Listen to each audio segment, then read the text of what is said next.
All right, good morning. Welcome to the Thurston County Board of County Commissioners Agenda Setting Work Session for Tuesday, December 10th, 2024. It's 9:05 a.m. My name is Ty Mentor, Chair of the Board, Vice Chair Commissioner Wayne Fournier. On Zoom, I'm Commissioner Carolina Mejia. To my left, Commissioner Gary Edwards and Commissioner Emily Klaus, County Manager Leonard Hernandez, and Assistant County Managers Rodney Campbell. Josh Cummings was there. He is. He'll be there in a second. Rob Gelder. And we have a amended agenda just for everybody's information. In addition to the review of the proposed agenda for next Tuesday's 12/17 meeting on Commissioners' items, there'll be an executive session pursuant to RCW 4230-110-1I for approximately 60 minutes at the tail end of this regular agenda, and that portion will not be live streamed, but the rest of the meeting will be live streamed and virtual public attendance available on the Thurston County YouTube channel. So with that, we'll go into the review of the 12/17 proposed agenda. We have an item 3G that has, we have a request to take that up front, so we'll do that. If you could turn to item 3G, it's a district court item. And Frankie Peters from District Court, Court Executive Officer, is here to brief the board on this item. Good morning, Frankie. Good morning, Commissioners. Thanks so much for moving us up a little bit here. The request that District Court will have before the board on the 17th is for an extension for our contract with Friendship Diversion Services. This will be to provide substance monitoring, which will include blood alcohol monitoring and urinalysis testing for indigent defendants through District Court. This request comes and has been before the board here on a yearly basis to extend the contract since 2022.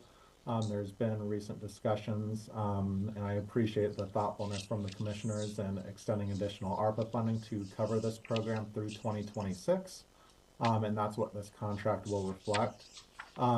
We will be working on a slight amendment to this because I understand there was more recent discussions on additional funding that will allow this to get to 2026. The draft before you is through 2025. So I've been working with Leonard and Summer to get that updated.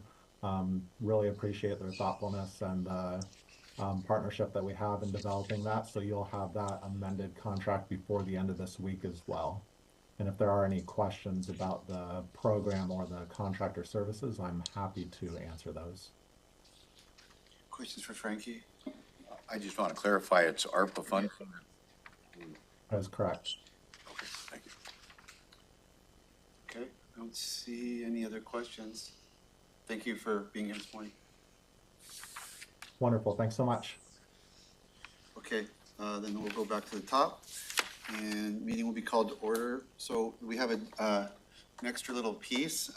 Usually we start at 2, but at 1 o'clock we will be, looks like opening the meeting with Pledge of Allegiance, whatnot. Yes. And having a swearing in ceremony for our electeds that, will that be for, obviously we have 3 commissioners, and then are there other electeds involved in this, or is it just our 3 commissioners? Just our 3 commissioners. Okay, well, that'll be exciting. And then we'll recess and reconvene at 2 p.m.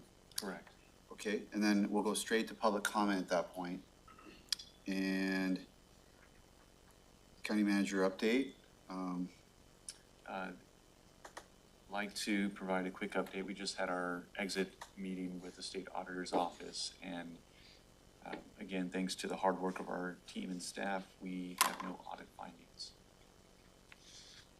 So Yeah, I was able to attend the meeting, and you can clap for that if you want.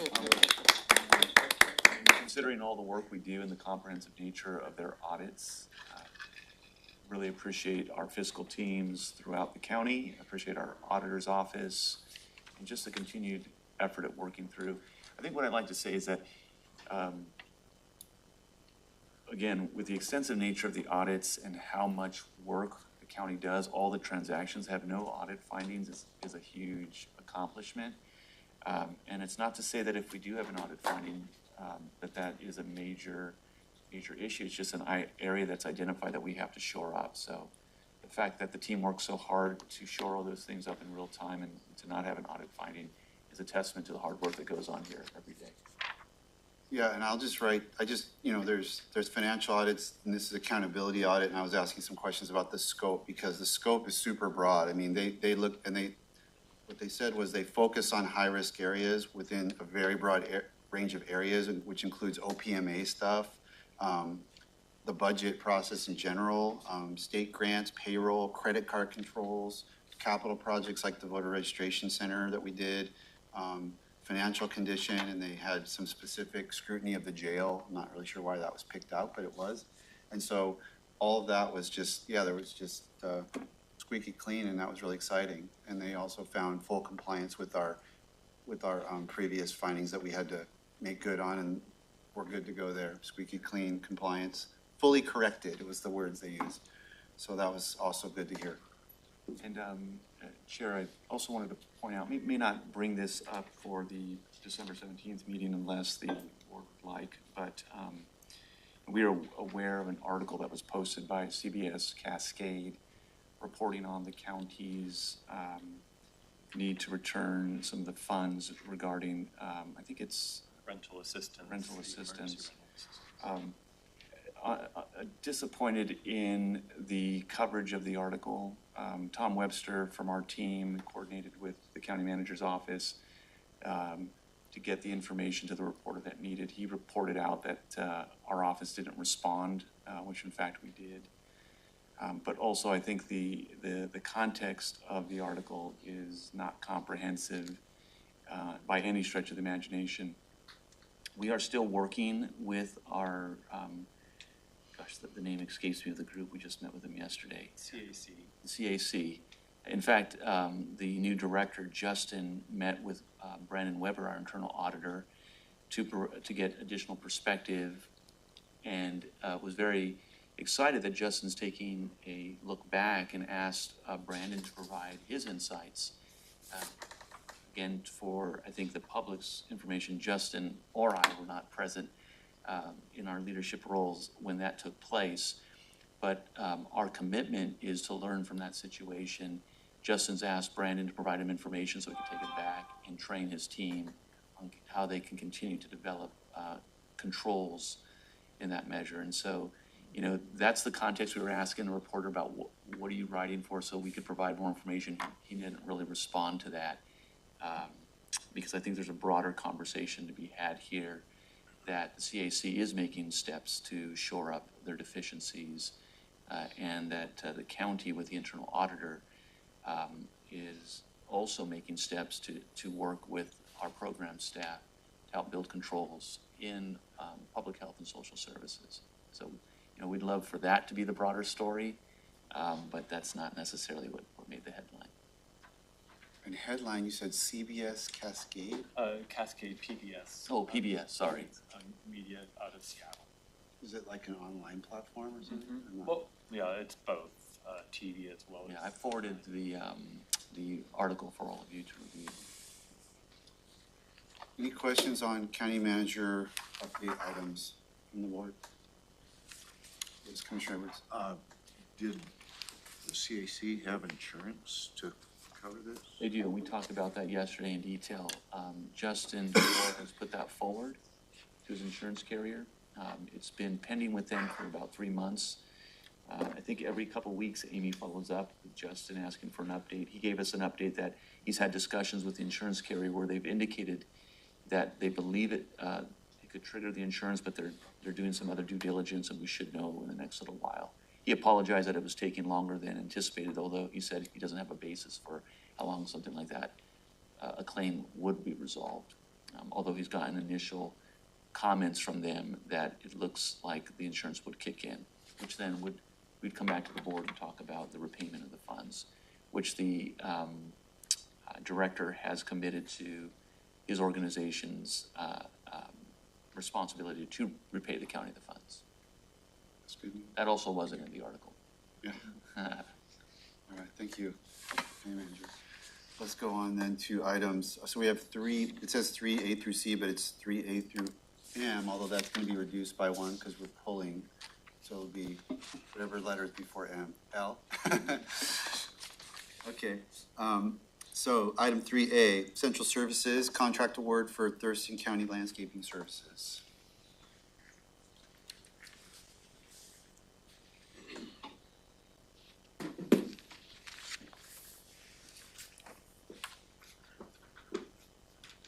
Good morning, Bruce Rober, Interim Central Services Director, here with Jason Ash to award a contract, to request awarding a contract to our, to the winning bid for our landscaping services. Good morning, Jason Ash, Facility Services Manager. We went out for RFP. We received 2 bids, one from Monarch Landscaping and another one from Elion Maintenance. Monarch was the chosen vendor based upon their qualifications and also the pricing. It is we're asking for approval on a contract of $281,400 per year. This includes we're asking for a 2-year contract with the option for some 1-year extensions. This includes all the county-owned sites along with the potential sheriff's new site. And I will add, this actually came in lower than expected, and it is built into our rates for 2025. Here, if you have any more questions. Is this a typo? Yes. Yes. 281,000, is that correct? Should be 562,800, 506. because it's a 2-year contract. Oh. Okay. So we'll get that corrected. Other questions for Jason? No? All right, thank you, guys.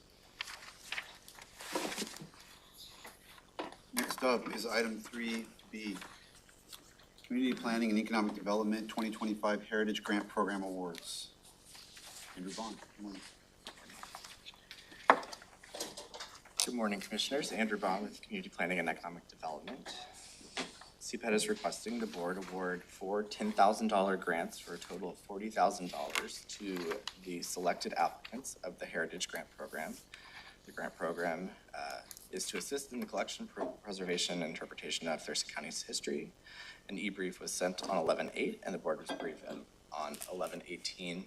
And at that briefing, they recommended we move forward with the 4 applicants.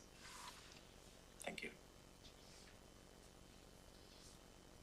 We already had a meeting about this and went through it, right? Yep.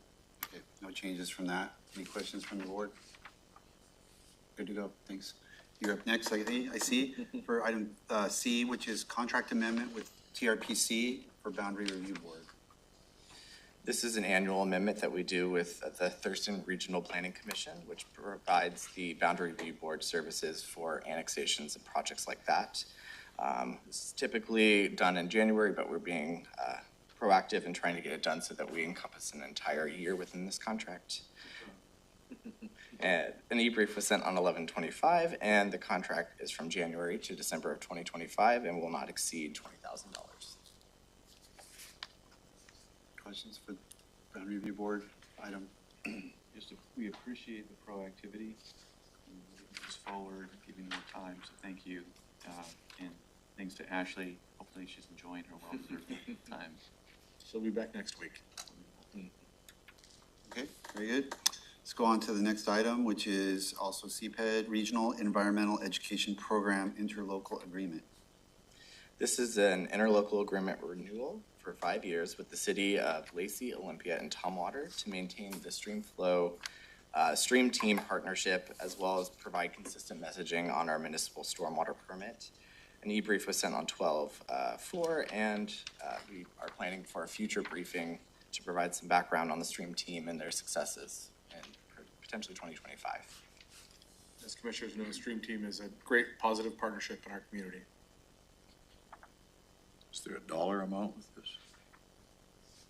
There is a dollar amount, I believe.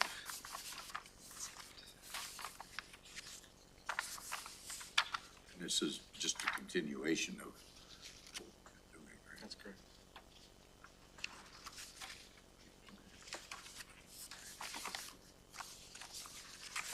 You'll find our commitment for this afternoon. Yes.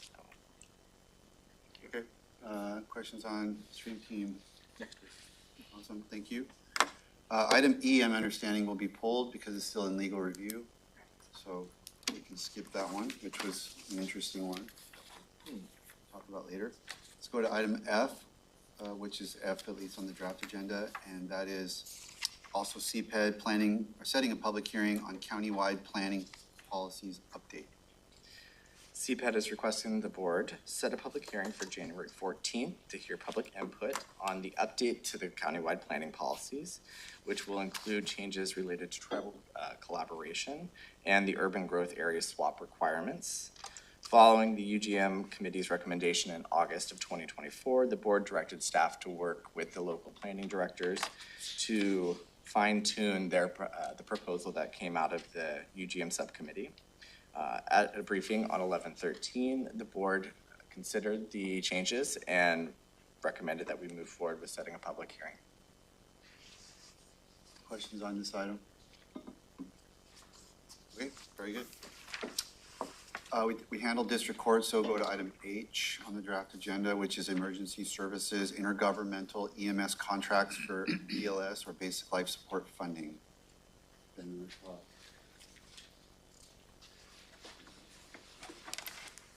Good morning, Commissioners. We're here to discuss the IGA for our BLS agreements. I'm going to hand it over, Director of Emergency Services, Ben Miller-Todd. I'm going to hand it over to Chris Clem, our BLS Program Manager. All right, again, Chris Clem, I'm the BLS Program Manager with Medic One. So this intergovernmental agreement allows Medic One to distribute EMS levy funds to the 12 Thurston County fire agencies in support of their delivery of basic life support services across Thurston County. The specific amount of the BLS funding available each year is captured in the biennial budget, and this agreement serves as a mechanism to determine each fire agency's share of those available funds. This agreement is a renewal of a standing agreement, and the following is a high-level summary of the changes. The proposed term of the agreement is January 1st, 2025 through December 31st, 2027, with an option for 2 one-year extensions. The total value of this contract for 2025 is $1,534,451. Language was updated in consultation with the PAO and RISC to reflect current recommendations for interlocal agreements. Insurance thresholds were also updated to meet current recommendations. One thing that was added is medical services officer funding with specific deliverables for each of the fire agencies. And that new funding helps support the high level of collaboration that we ask of agencies across Thurston County. And this contract has also undergone 2 separate review periods with the Thurston County fire agents or fire chiefs. The funding for these agreements is incorporated in the EMS Council recommended and Board of County Commissioner approved the Medic One 2024 through 2025 biennial budget. And the funding for these agreements is sustainable in the 10-year plan. This agreement also meets Thurston County Strategic Plan Initiative 5 to strengthen emergency medical services provided countywide by Medic One in area hospitals. And I welcome any questions. That was a unanimous vote of unanimous. 425 biennial budget was unanimously supported by the EMS Council. Good job, Ben. Accomplishment. Any other questions for Chris or Ben? Thanks for being here. Thumbs up from Commissioner Fournier. Absolutely. All right, thank you guys. Thank you. Thanks. Next up is item I, prosecuting attorney contract with Community Youth Services for young adult diversion services. And I see Wayne Graham from Prosecuting Attorney's Office. Good morning. Good morning, Commissioner, and I just want to say my apologies to the board. Ty and I were in a meeting earlier this morning, and I would have gotten over there right away. I just ended up having a little glitch. I prefer being there in person, but I just apologize, but I'll do my best here via Zoom. I hope to answer some questions if people have them. Our office was approved for a prosecutor-led diversion opportunity, meaning the diversions would be funneled through our office and actually managed by our office. We currently have diversion opportunities through pretrial services, which is funded by the Treatment Sales Tax Fund, and through our Friendship Services Program, which is a longtime partner here in the community, but that's a pay-for-services model where the money generated or the money required for the program actually comes from the offender. I'm pretty sure, hopefully, that everybody on the board knows the treatment sales tax assessment requires either a substance use disorder or a mental health assessment to qualify for the pretrial services diversion. So we have always been looking for opportunities that don't have those same requirements, because it would be, frankly, I think sometimes unfair if somebody is involved in the criminal justice system and then ends up not qualifying through their assessment, that they don't have a diversion opportunity available to them to potentially keep that allegation off of their criminal record. And so that's why we've maintained our relationship with Friendship and want to try and take that monetary impediment kind of out. These are both pilot projects. They were previously approved by the board, but I hope the new commissioners as well as the older commissioners know our office has been resource strained. John Thunheim, my elect, is hopefully going to kind of get me back into some of our innovative justice programs for 2025, and this falls right into my wheelhouse as far as being able to dedicate some time and energy and resources. So what the idea is that for the Friendship diversion is that we are looking to take those costs away from the offender, and I hope everyone can appreciate then that means they're not coming into the courtroom. All of the cost savings that are associated with an individual not being in the the traditional criminal justice system, and the monies that are saved by keeping them from appearing in court are significant. And we would like to explore that opportunity, similarly to what Frankie was talking about earlier, in having, and I know the board supports like an EHM opportunity for people, keeping them out of our jail is a cost savings.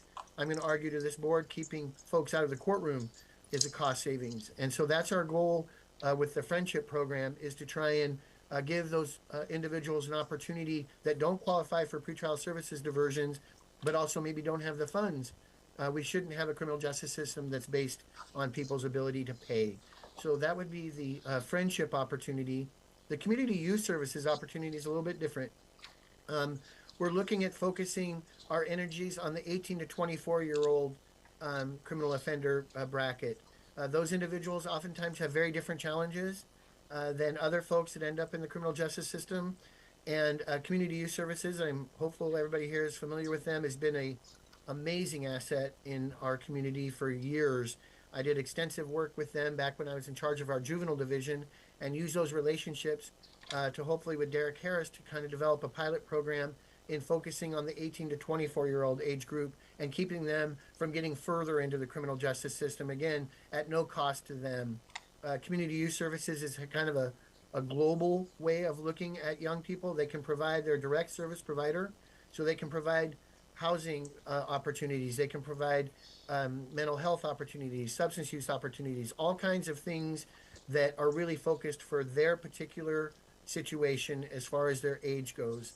The overall goal of both programs, frankly, is to actually have a pre-charge opportunity. So we haven't even filed a case, so it's not even in the criminal justice system, because I think anybody that's had experience with criminal justice knows just even being charged with a crime has a consequence. Whether the state goes forward or we dismiss later, that will be part of your criminal history.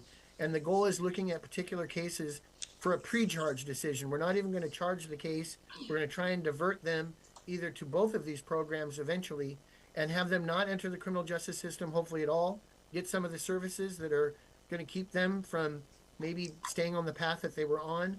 One of my traditional comments that I've had is remove the hurdles that are preventing them from being successful. And if we can do that without my office filing a charge, without the court having to even be involved, those savings just extrapolate out even more so. So we're hopeful that the board can see some benefit in getting those programs going. Again, there's no other way around it, just our resource deprivation. I was unable in 2024 to get that ball moving from my other time commitments. This is not a traditional community prosecution program, so I was pulled back into the courtroom with a fairly heavy caseload because we just had people leaving the office. John's goal is to cut me kind of out of my courtroom requirements to some degree and be able to focus on getting these programs going forward. And my hopes are at the end of next year, we can come back to the board, show you some great metrics for both programs and some cost savings. And I hope there's some merit, and I'd be happy to answer any questions. I know that Ty's been familiar and Carolina, but Wayne or Commissioner Claus, if you guys have any questions, I'm here. Yeah, I have a couple comments to make and one question. I'm wondering if we could move this to department items so that the community has a chance to hear the good work that's going on with young people and these diversion services. And I also want to just say thank you for all the work that's been put into this. I used to be a volunteer for the CYS diversion program for several years, all the way up until they no longer had the contract. And I was kind of wondering how that was going with, putting those services, moving them over to the prosecutor's office. And it sounds like it's kind of going back into the community-based operations, and that's exciting. I was wondering if there is a difference between the contract with CYS that's being proposed now versus the contract that we had with them in the past. I appreciate that, Commissioner Clarkson. That's great. If you were on the Community Accountability Board, I'm assuming that was your involvement there.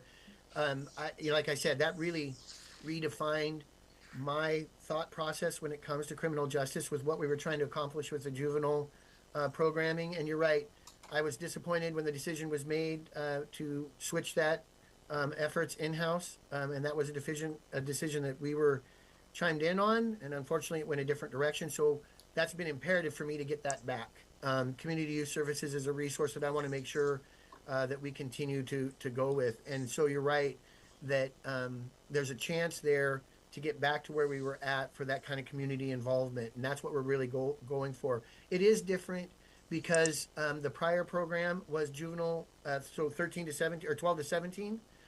Because we're in the adult world now, that's why anybody here that's familiar with cognitive brain development, the brain isn't fully developed for usually females to 22, 23, and men, I'm not sure ever.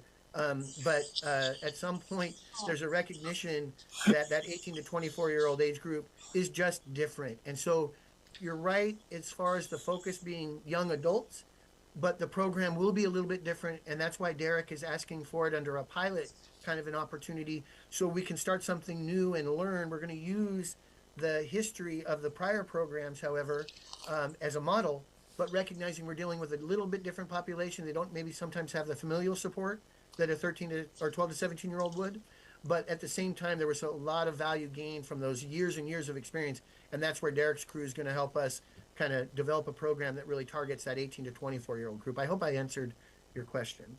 Yeah, you did. Thank you. I appreciate that. Wayne, when you say pilot, can you explain what that means? Is that just means like there's going to be a limited number of slots and you'll have to just, like, it won't be available as widely as it might be in the future? Or what does the pilot part of it mean? Thanks, Ty. And I think I can talk for Derek because it kind of dovetails into Commissioner Klaus's comment. It's a new program, and so they're not sure what it's going to be. And I think Derek was just more comfortable calling it at least a pilot to start with because we're starting kind of from ground up with this population. And that's where I think there obviously resources are going to dictate how many people we can serve.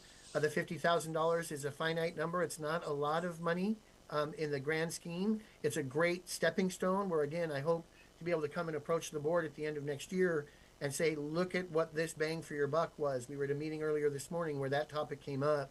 And so that's my hope, is that we're able to show here were the X amount of people, and I'd have to defer to Derek's team on how many folks that fund could service, but look at what we were able to achieve with this amount of money, and hopefully we could make a different ask at the end of next year going forward with county funds versus the ARPA funding. But that's our goal, is to try and take that opportunity as kind of seed money, for lack of a better phrase, and really show the benefit to the board in regards to our efforts. Commissioner Fournier. Thank you. I just wanted a point of clarification. The brain development comment, was that a joke or was that serious? Wayne, for me and you, I'll defer to you on it. It's serious for me. I still feel like I'm a kid. Okay. Well, I mean, like, the delivery sounded very serious. So I was like, does he really believe this, or is it? I mean, it wasn't a bad joke. No, hopefully our brains develop at 25. But again, my wife might question that. Okay, thank you, sir. Can I ask a question? Yes, ma'am. Wayne, you mentioned that this was TST funding. I'm wondering if it's CJTA funding instead. It's ARPA funding, Commissioner Mejia. It was originally ARPA funding. Obviously, we'd be looking at exploring any funding avenues that we've got, but the ARPA money was already dedicated to our office last year.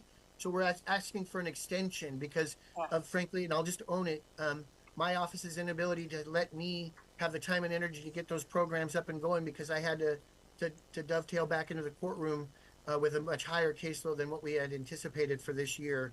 So in talking with John for our strategic plan for 2025, the goal is to kind of get me away from as much of a courtroom presence so I can dedicate the time. So it's really just an extension that we're asking for. It had been previously approved. We got our contracts finalized to present. And so it's really just an opportunity to hopefully take that baton and run with it. So I hope I answered that. Thank you. Yeah, I thought you mentioned TST, and so I was like, I don't remember seeing this on TST. So I was like, is it, another source of funding that came through, but it's ARPA. Okay. So 50 Yeah, ARPA. it was differentiating it, Commissioner Mejia, because the TST fund for divergence through pretrial services has an assessment component that they have to qualify for. Friendship does not. So we can provide those opportunities for people that might not be eligible for the treatment sales tax diversions. That was a part of the component as well. Perfect. Thank you. We were planning to get that clarification when Mr. Graham finished his presentation. You want to just provide the context, Summer, about the time frame and the end date? The end date actually needs to be December 31st, 2026, Wayne, to ensure that the money that is allocated and then obligated through contract is spendable through the end of the time frame. So we're very much encouraging that, we're excited about this program, but would encourage that it get off and running so that those funds can get spent. So on the first item, which is CYS, I see $50,000, and you mentioned that number, and that's an extension of previously allocated ARPA money. What about the second piece through Friendship? Is that additional money, or is part of the same 50,000, or was that? It was originally $100,000, Commissioner Menzer, and so we split it into two $50 buckets because we wanted to try and spend that money as much as we could without getting too far afield, and really focused on those two opportunities. So it was a $100,000 grant that was split into two $50,000 buckets. Great. We just have the budget office confirm that. Team sitting here, can you go ahead and confirm that? Yes, the item I is a new contract. And we are recommending that it go through 2026. And then item J is a contract that the prosecutor's office had already executed, that currently ends on December 31st, and it is getting extended, so that this money is obligated and can be spent over the next 2 years. There we go. Thanks, Robin. I apologize. Yes, exactly. Okay, well, that answered all my questions. Thanks, Wayne. Anything else for Wayne before we let him go? Commissioner Klaus? Just wanted to confirm that we can move this to department items. So that would be, a commissioner can remove this off of consent, which just means there would typically be somebody from your office, Wayne, available to present. I can make myself available. Like I said, I thought this was in the afternoon, and that was a scheduling issue on my part. Let me know when you need me to be there. I will be there. So a week from today at 2 p.m. I will be there at 2 o'clock next week. And then the value of that is, as Commissioner Klaus said, is just to give more dissemination of what we're trying to do into the community, because it's good stuff from my perspective. Right, Wayne, I would encourage you to meet with the budget team so that as we present the information on the dollars, that there's no confusion. Yep. Great suggestion. Yeah, so we'll all be on the same page and we can round that up. There we go. It's a great thing. Thanks so much, Wayne. And Amy? Okay, thank you, everybody. You have that noted. Okay, perfect. Thank you. And we'll move on to item K. Public Health and Social Services, Community Health Organization, Improving Care and Equity, which is what CHOICE stands for, that we hear about. So CHOICE Pathways 2.0. Good morning, Commissioner and County Manager. I'm Dr. Jen Freiheit. I am the Director of Public Health and Social Services. And I'd like to introduce Erin Brooklard, our Disease Control and Prevention Division Director, and Paige Braila, who is our Communicable Disease Community Services Supervisor, who have the information on this Pathways contract. Good morning, Commissioners. So this is actually work that we've been doing through COVID. It's transitioning now, which is really wonderful. We've been waiting for it for a while. Outside of COVID, so we have a more expansive group that we'll be able to support with community health workers. And Paige supervises the program. So this is actually a new contract with CHOICE that will allow us to provide a lot more opportunities for people that we work with through our disease program. We already have some pathways that we're working through to get care coordination for some of our new arriver TB patients that are coming in that need access to care. We have successfully helped people find some housing opportunities. So this is a big step forward and we're really excited to implement it. Paige, do you want to talk a little bit more about the program? Sure. And what we do? Yeah, so Pathways is basically a client-led care coordination program. So basically, we have 2 CHWs or community health workers that will reach out to clients that are either referred to us internally via our department or through Choice themselves. At that point, they have an evaluation where they determine which of the 15 pathways might be useful to them. The program is again client-based, so they can continue to come back and receive help over time. There are some criteria that they have to meet, like they have to have 2 of 3 behavioral health concerns, so mental health or substance use, a chronic disease, be pregnant, or have an additional behavioral health concern, or an additional concern or risk factor. So, you know, a recent release from a hospital or jail, high emergency department utilization, housing insecurity, et cetera. And basically we aid them in the way that they need aided. If they need help making calls, we help them. Otherwise, we create referrals to them to community resources so that they can have more assistance within our community. The program's been invaluable though, with having someone that someone can call at any moment and talk to them. It's so much better than just calling a number and, you know, getting transferred around. So we're asking for approval for a 1-year contract for $283,400. It's a fee-for-service contract. Our community health workers carry a caseload, and Paige oversees all the work that they do, does the approvals and manages the program itself. We get a lot of partnership and ongoing education for our community health workers too. That's a huge part of our program, and we're very grateful for the partnership with Choice in that as well. We have training for staff that goes ongoing throughout the year. That's a mandatory part of the program as well. Commissioner McHugh. Thank you. I have a couple questions. Sure. First, the funding, is it Foundation of Public Health or is it? It is actual federal funding that comes down through HCA. What's HCA, just for the viewers? Healthcare Authority. Thank you. And for the new county manager. And so I'm guessing that this number that's going in, you said it was fee for service, so I'm guessing you're basing that on past services that have been provided? So it's changed significantly. When we were in a COVID response, it was also fee for service. And then it was all balanced out with ELC funding from the state. And care coordination was worked into that as part of the deliverables at that time. Thank you. Other questions for the PHSS team? No? Sounds good. Thank you. Thank you. Thanks for being here. Next up is item L on the draft agenda, which is PHSS request for qualifications for DEI training. Hello again, Jen Freiheit, Public Health and Social Services Director. PHSS is initiating this RFQQ to solicit proposals from experienced vendors interested in providing a 5-seminar series on diversity, equity, and inclusion training over the course of 5 months, 1 session per month. The goals of this are to enhance participants' understanding of key DEI concepts, including diversity, equity, inclusion, and unconscious bias.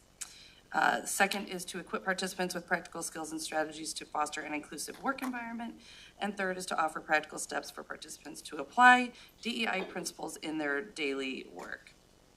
Oops, sorry, I just lost my note there for a minute.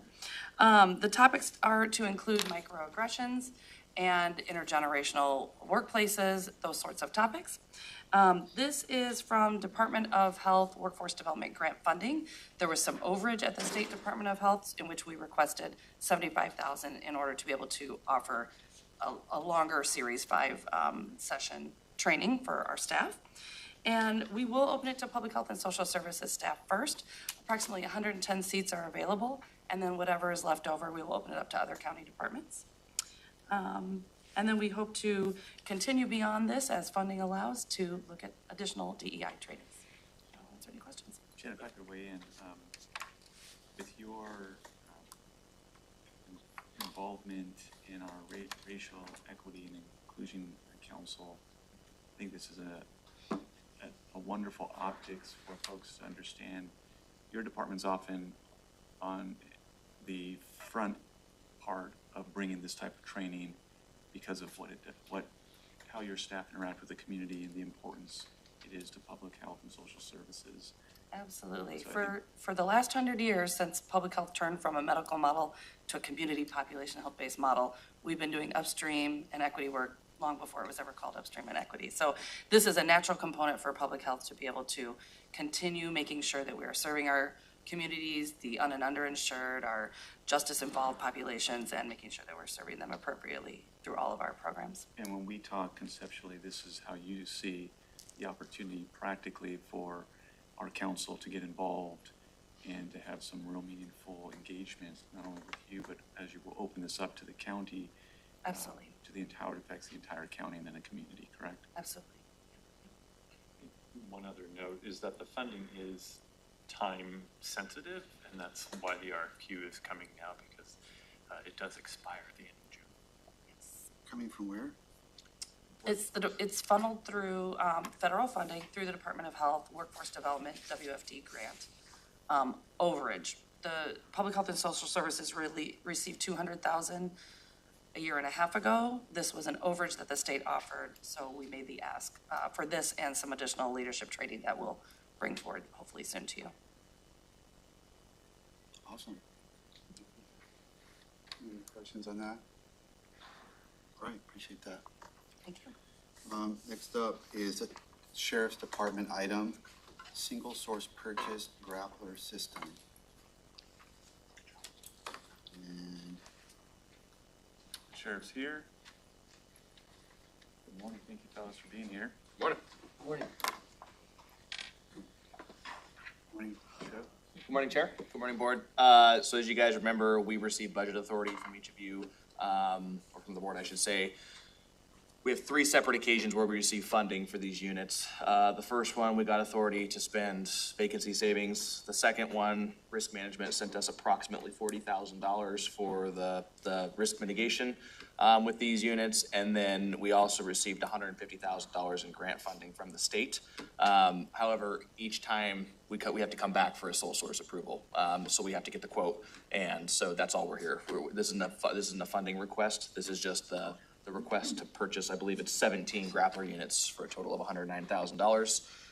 We will be coming back to you again because we just were awarded another grant for $20,000. So that'll probably buy 2 more and some nets. So, and we're working with the budget office for that piece right now. So each time we just have to keep coming back for the sole source approval. So that's all this is today. Okay. Commissioner Edwards, go ahead. You got any success stories to tell us? We've had 1 grapple so far. 1 grapple, that's a verb. Yeah, it depends on how you want to describe it, like fish on, grapple, whatever it is. We had another attempt, and the suspect kind of, I think, recognized what we were trying to do, and he ended up just rolling the truck trying to escape the grapple. So that ended the pursuit pretty quickly. But the big thing with the grappler right now is that we're starting to get them out on enough vehicles that we'll have a large enough sample pool. I think some of the tough things is if you only have it on a few vehicles, then you're hoping that vehicle is close enough. Because pursuits, most of them are less than a couple minutes. They don't typically last very long. So the more units we have them on, the higher likelihood that we're going to see them used. Kind of in the similar nature that all of our cars have the pit bars on them, so any car can pit. The one thing I will say that's been nice about this is that since we had the initial units installed, the price actually has gone down, so we're able to purchase more of them with the funding because Grappler was making it to where anytime they had to be installed, they had to fly out and do it themselves. And then they had to also fly out and do any of the training, which they've done. Now they're doing where they're going to certify our shops to do the installs, and we can send our trainers out there, get the trainer type thing, and then have the ongoing trainers. So they've cut a lot of that cost out, which has increased the number of units that we can purchase. And then the second thing I would say after going through the training myself is just how resilient the units are. The nice thing is that with this being one-time purchases that we don't have to keep coming back for from the board, and it's not part of ER&R ongoing funding, these things can take a pretty good beating, and you just kind of hammer them back into shape and they keep working over and over again. So, the units are extremely sturdy, and again, it takes about 5 minutes to recharge them on the side of the road. So you can keep using them over and over again. And we can take them off of the vehicles that we purchased them for and just move them on to the next car, the next Tahoe or the next truck in the future. So these are truly one-time purchases outside of the nets that are $350 a piece. You answered one of my questions already with the price, because I noticed that the price seemed to be less than before.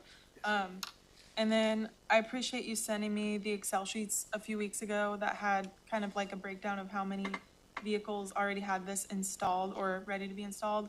And it looks like that had 10 at the time, with 3 waiting to be completed with the Commerce grant. So that would be 13. Is that what you have currently?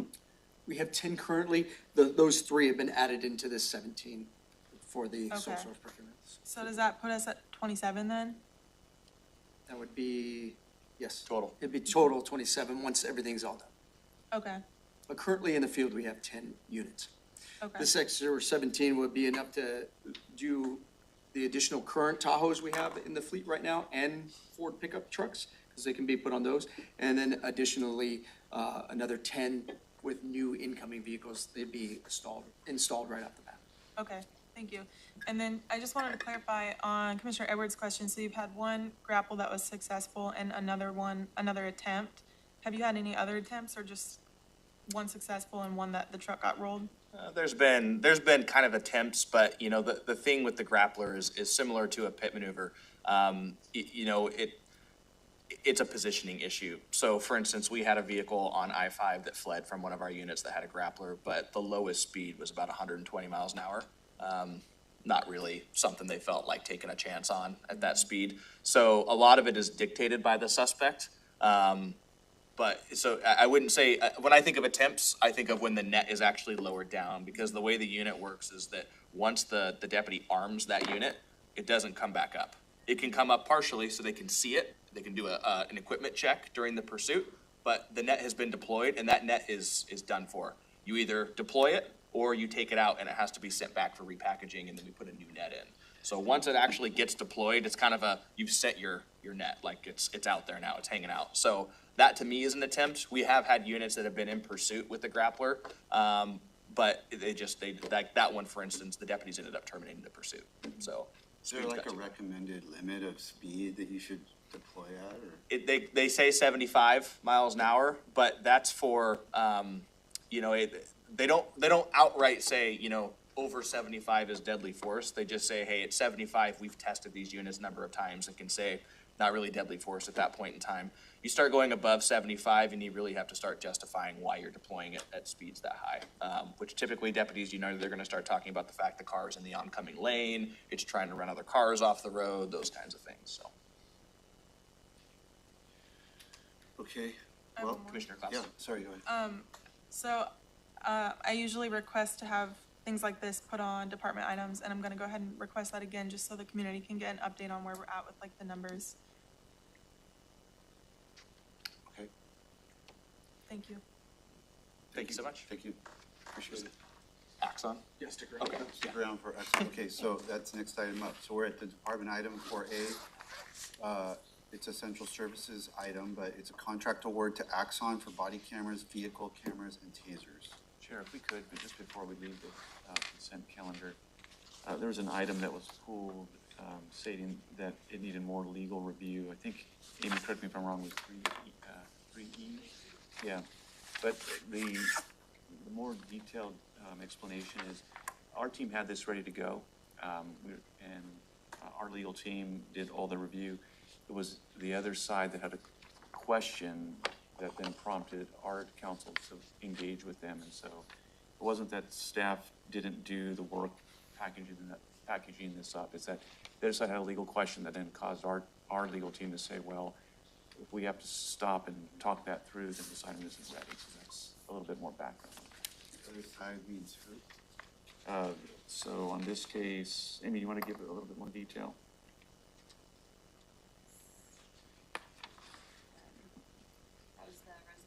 For the local project review. Yes. For some of those, the 90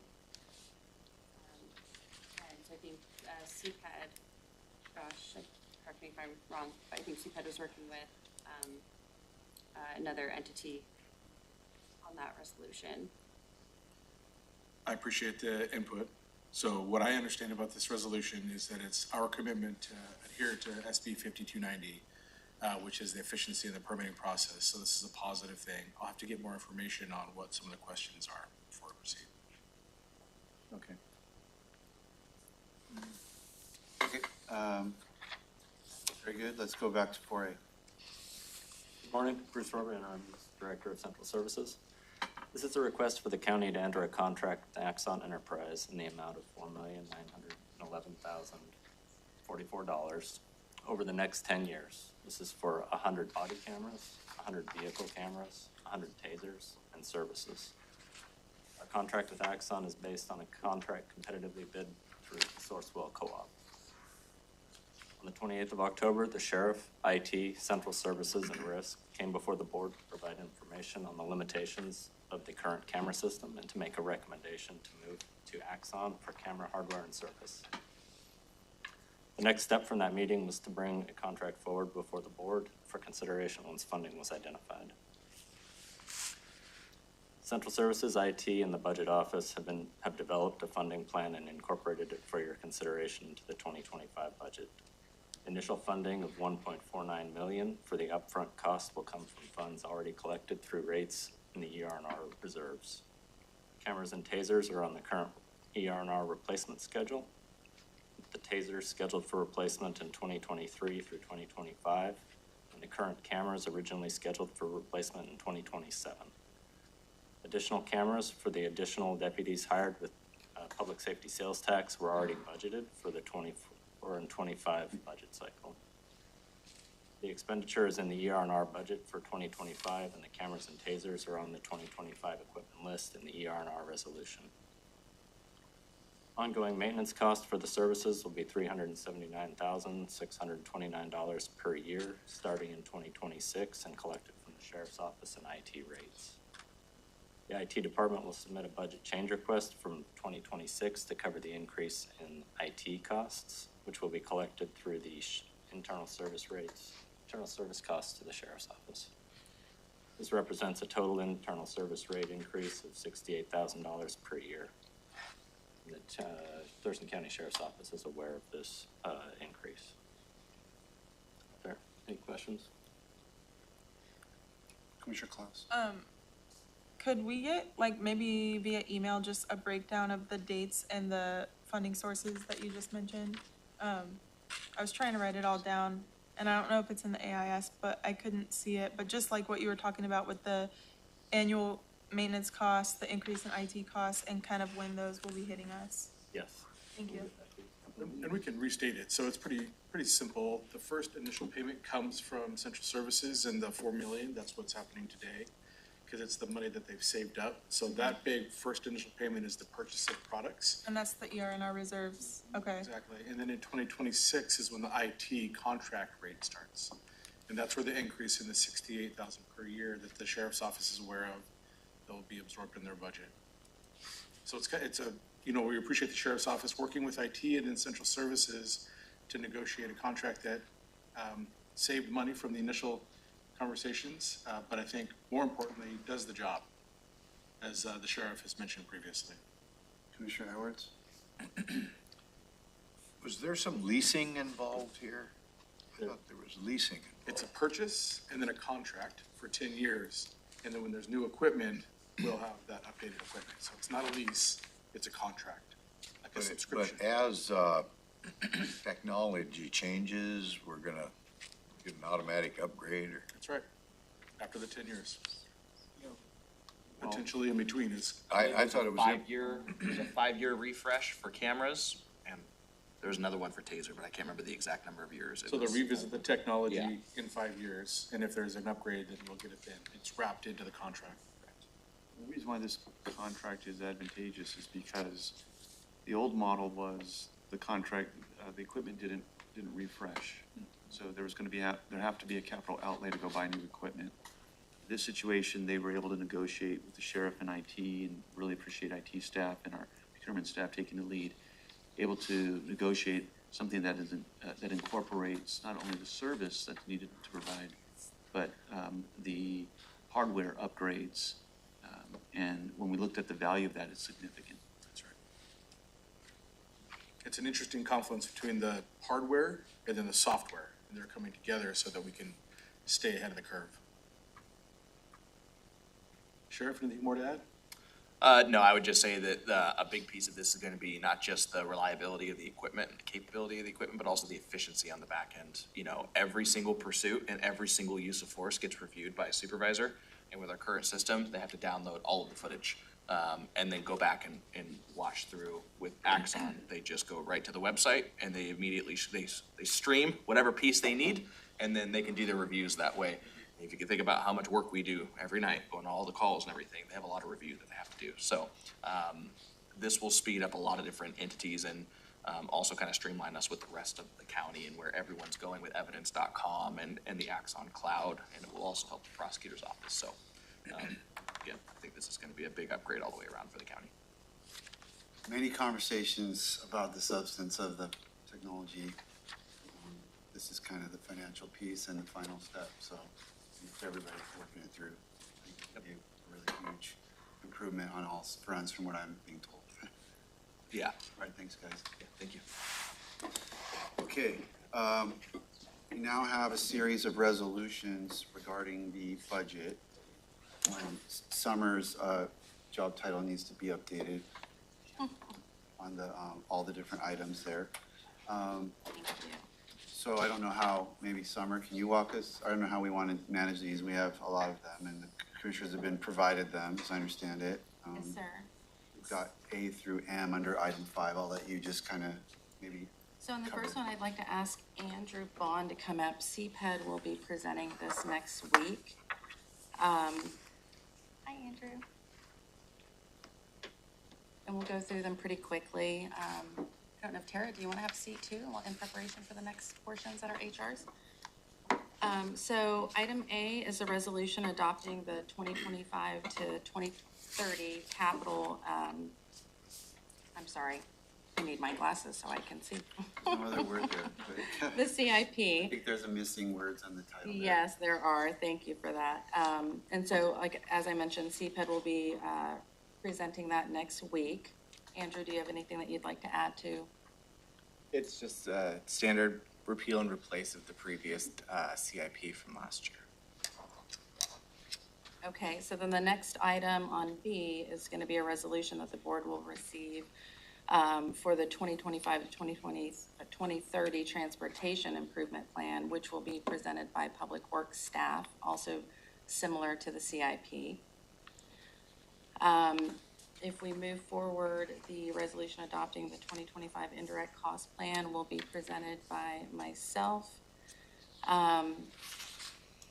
Then we have the resolution, which will be presented for establishing the 2025 equipment rental rates, also presented by myself.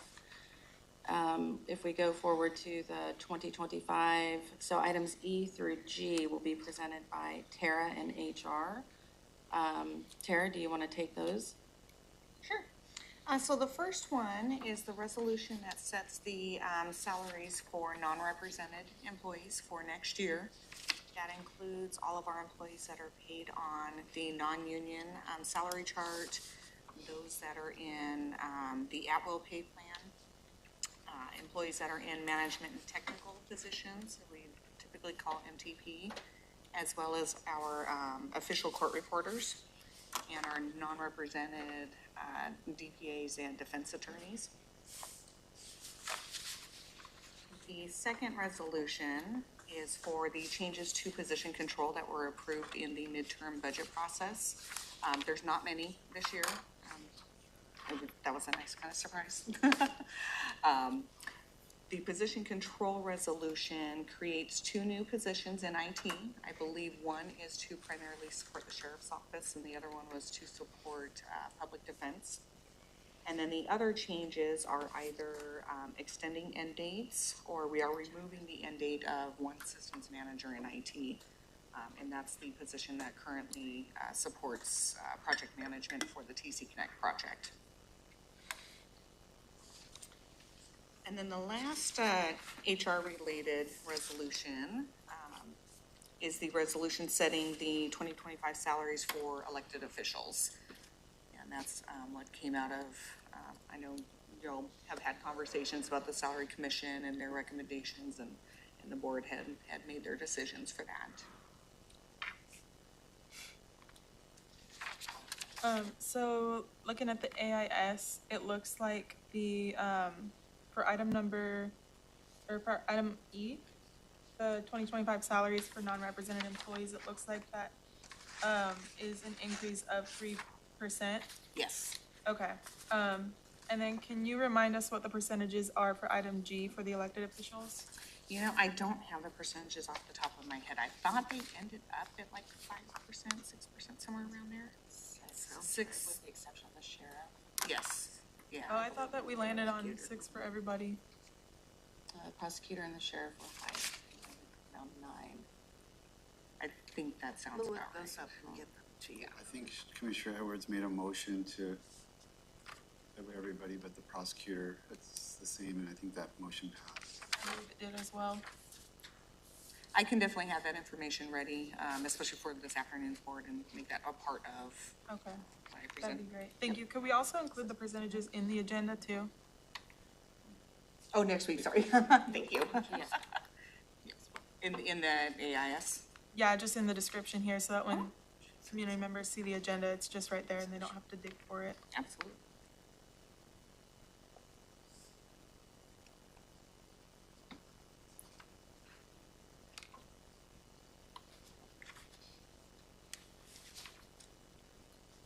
Okay, if there's no other questions, and going on to H will be the resolution adopting the 2024-2025 midterm operating budget, presented by myself. The next item I will be to adopt the 2024-2025 midterm capital budget, which will include the capital budget and FTEs by department, and the project summaries by department, fund, and project. The next item on the list will be the resolution for the property tax levy increase for current expense, roads, conservation futures, and the Medic One funds. Item K is the resolution to amend the general facilities charges. Item L will be the resolution creating the Fund 2350 for the 2024 GO Bond Fund, and this is to make the bond payments. And then M will be resolution creating Fund 3250, which will be the debt holding fund for the 2024 GO Bond. Some of these items are still pending legal review and signature. Some of the resolutions are still in process of being finalized to send to legal for review and receipt back, but we will have all of these things ready for next week, and the county manager has asked me to put together a comprehensive e-brief to go out by day's end today, highlighting the high overview of each of the resolutions. I think that would be for benefit of all of the board members and commissioners, and myself to exercise that. Are there any questions? Commissioner Edwards? On J, on the property tax levy increase, that's 1%, right? Isn't that maxed out at 1%? It is the maximum of 1%, yes. Are those other ones, what are the other ones as far as an increase? The percentage, is it 1% as well? With the exception of Medic One, because of the levy lid lift that was passed. So everything is 1% except Medic One? Yes, and that's 7%. Which is 7%.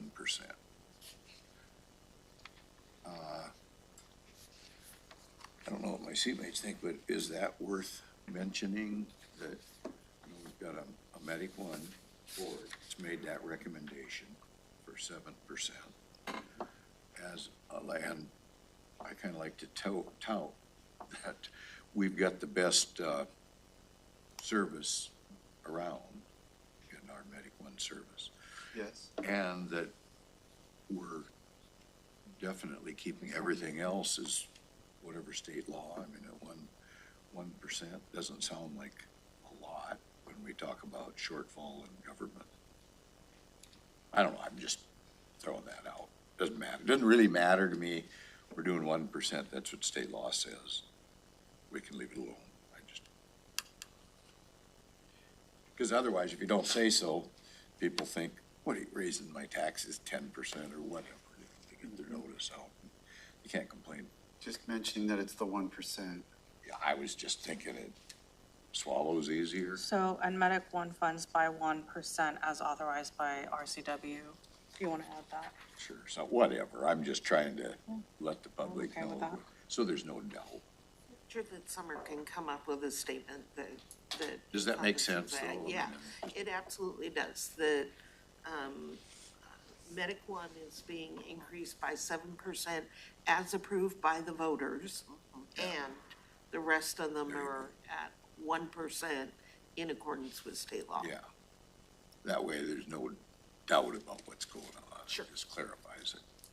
I just think we'll. Yeah, A1, where it says authorizing an increase, it should say a 1% increase. I mean, you could put the Medic One piece that Robin just said, but. Yeah, the way Robin printed. Just really, just to make sure nobody's thinking that it's something it's not. Yeah.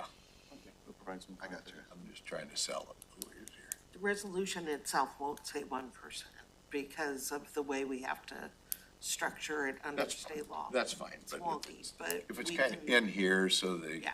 this is what they actually see. Summer can absolutely make a statement to that effect.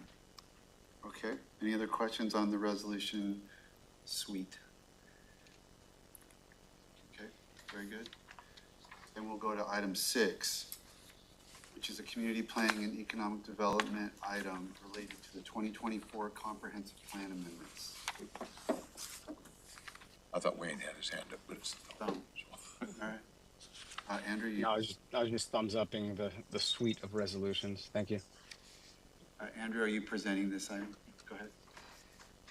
This year, we are bringing forward 3 possible amendments for the 2024 Comprehensive Plan Amendment Package. That includes the long-term agricultural zoning update, the Black Lake Quarry Land Use and Rezone Amendment, and the Wilmosky Land Use and Rezone Amendment. Related to the long-term ag, the proposed updates to the county soil list will satisfy the appeal and result in no properties being rezoned.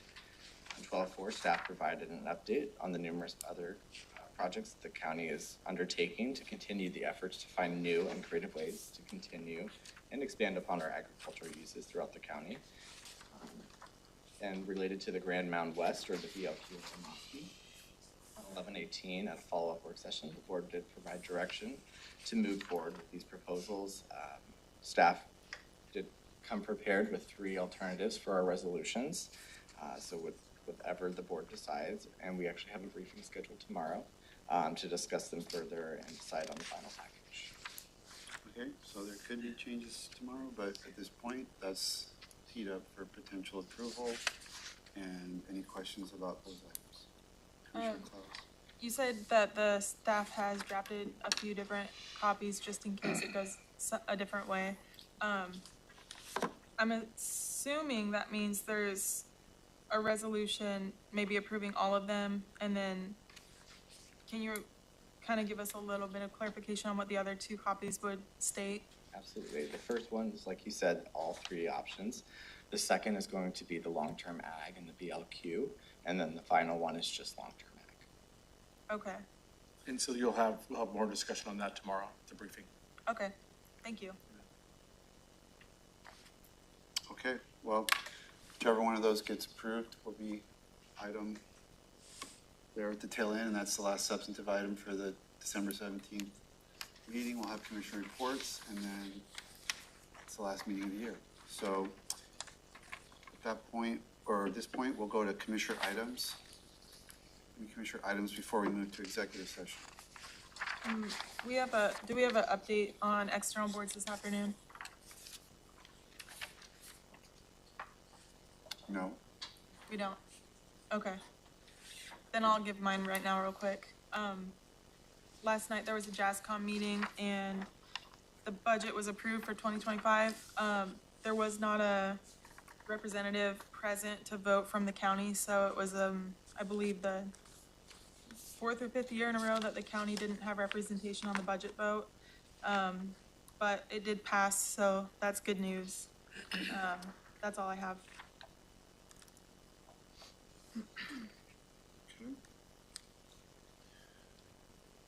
Any other commissioner items? All right, then we will move to our executive session pursuant to RCW 4230-110-1I to discuss with legal counsel representing the agency matters relating to agency enforcement actions, or to discuss with legal counsel representing the agency litigation or potential litigation to which the agency governing body or a member acting in an official capacity is or is likely to become a party when public knowledge regarding the discussion is likely to result in an adverse legal or financial consequence to the agency. Litigation or potential litigation is the topic. 60 minutes is going to be estimated. Board action may follow. It's 10:16, so that will take us to 11:16. County manager, 60 minutes we want to reserve. Maybe we can start with 30 minutes, I'm thinking maybe. and then we can extend. Let's do that in caution, otherwise we're stuck for 30 minutes. That it's not necessary. So we'll go into executive session for 30 minutes from 10:17 to 10:47.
It's 11:07. We've concluded the extended executive session. No formal actions being taken. We're going to have a follow-up session likely tomorrow to kind of conclude the review of the items that were discussed today. And so we've come to the end of the business agenda for this morning's session. We're adjourned. We're back for a public hearing regarding Thurston County, Thurston Conservation District rates and charges later this afternoon. Thank you.